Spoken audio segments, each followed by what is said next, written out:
Hey there peeps, what is up? It's Lucas here from the Rebellious Noise Pro Wrestling YouTube channel, and I'm here to give you WrestleMania 37 Night 2 in a nutshell.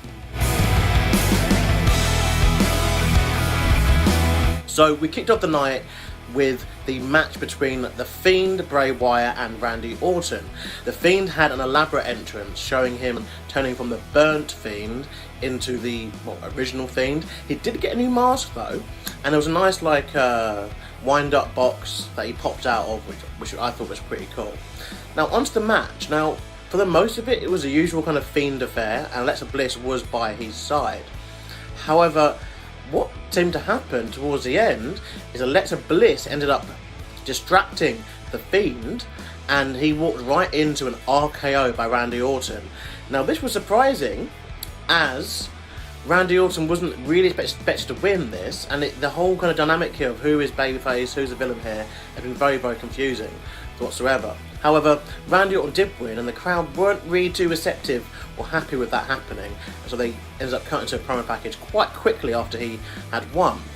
Interestingly though, this wouldn't be the last time they showed this clip. They showed it before the main event too, so it's a bit odd they choose to replay something that was so negatively received, but hey ho, we move on. Following that, we had the match for the Women's Tag Team Championships, as Nia Jax and Shayna Baszler were successful in their defence against Tamina and Natalya, who'd won the gauntlet match the night before. Now, you know, I'm gutted with this. I thought that they might just risk Tamina and Natalya with the tag titles for one day even. Just for one day, lose them on Raw, just to say Tamina's held an actual competitive championship, competitive in-ring championship, I guess, in her WWE tenure, which is now over 12 years, I believe. Following this, we had the match between Kevin Owens and Sami Zayn. Sami Zayn accompanied, of course, by Logan Paul. Logan Paul, who stayed on the outside, didn't do anything, and that was, I guess, the best thing. However, Sami Zayn, he lost clean. And this was quite a good match. It was kind of like this night's version of the Cesaro Rollins match, in that it was very kind of indie-rific at times.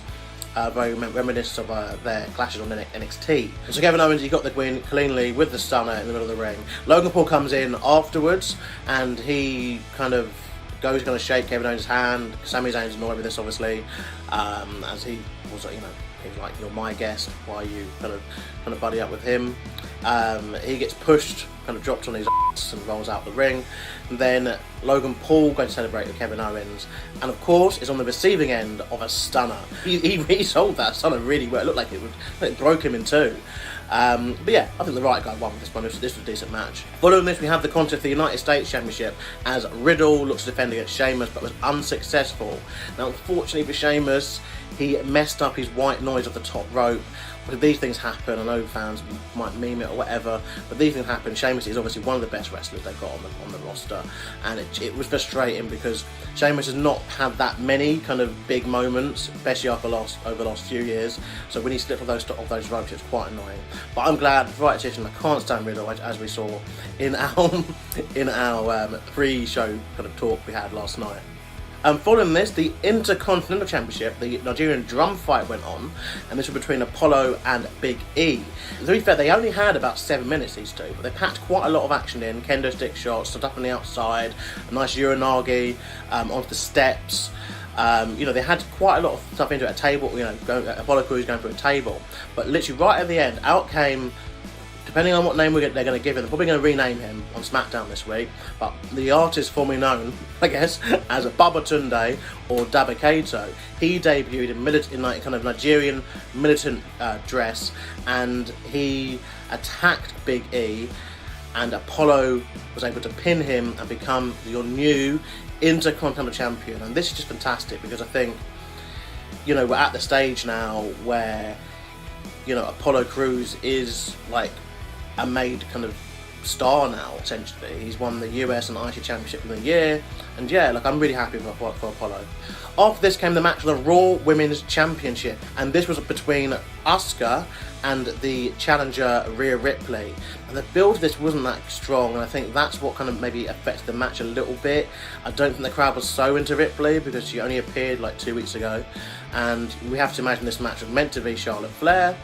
I thought it was okay, but I think the problem is, like, we saw such a good women's main event the night before.